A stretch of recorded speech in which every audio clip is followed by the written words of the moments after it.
So I've talked about clamps before, and during that process I spoke a little bit about tweezers, but I want to talk specifically about tweezers today because there's so many different kinds that are out there and different options for you, and each one of them does a little bit different. I've got one of them I found was a real interesting new find when it comes to what I call tweezer world here. So I have 4 basic types of tweezers that I use. I hope I'm not making a mistake by saying that and then I find one later on and forget about it. But back in the early days when I was doing this, I started out by going into my mom's medicine cabinet and grabbing the traditional tweezers that we use in the bathroom for plucking hairs and things like that. But I really progressed many years ago into using model specific tweezers, and there's a couple of reasons for that.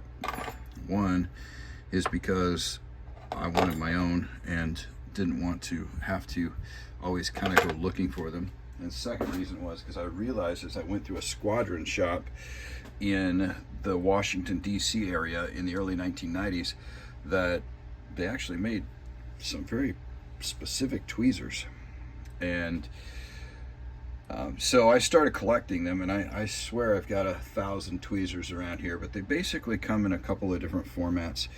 So there's 2 different types of formats that I want to focus on, and then there's, like I said, 4 or 5 different types of tweezers here. There's tweezers that you clamp. You can kind of see how I'm forcing them together. And then there's tweezers that when you put a pressure on, they actually open up. Now, when I did the segment on clamps, you probably saw some of these. In fact, you probably saw this particular type right here. It's got a little flat end there. Open it up, and you could tell all the paint on there. I use this as a holder for paint. Now, that's not the only reason I use it. I also use it as an actual clamp. So on small parts, so for example here with this ejection seat, if I want to clamp it up here by the headrest and hold those pieces in there nice and tight, I can do that as well. So you can use it as a clamp. So you've got, I call these compression, because you are compressing down, which is opening them up. There's also a good little bit of compression naturally when you let go of it down here on the end. And then these guys here, they're just standard tweezers to me. Now, the other piece that, like I said, I've got 4 or 5 different versions of these things. The other thing that's interesting about them is the tips and the angles. All right, here you got a couple of them that are angled downward. So this is great for a cockpit.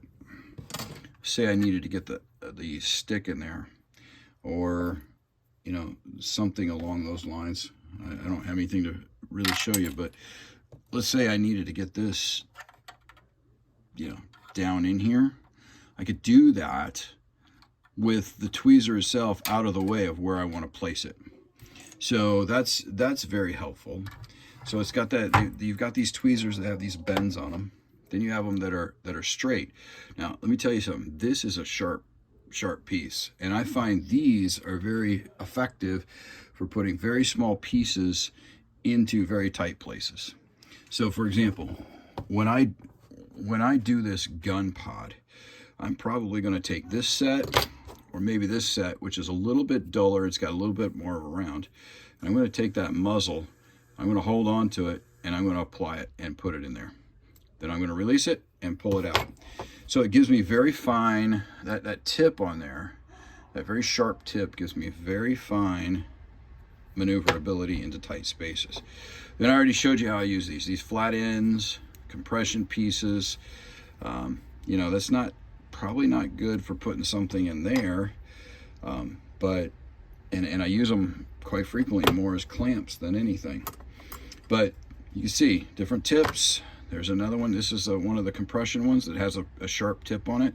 So the way I use that is very similar to these, but I might actually allow it to, you know, in order to not put pressure on it until I'm ready to release it, because sometimes when you put pressure, your hand gets a little jittery or whatnot. So this allows me to move the piece around without any jitter. I can actually place it in there and then release it. All right, now recently, I gotta tell you something. Recently I found this really special pair of tweezers. Check this out. Some genius somewhere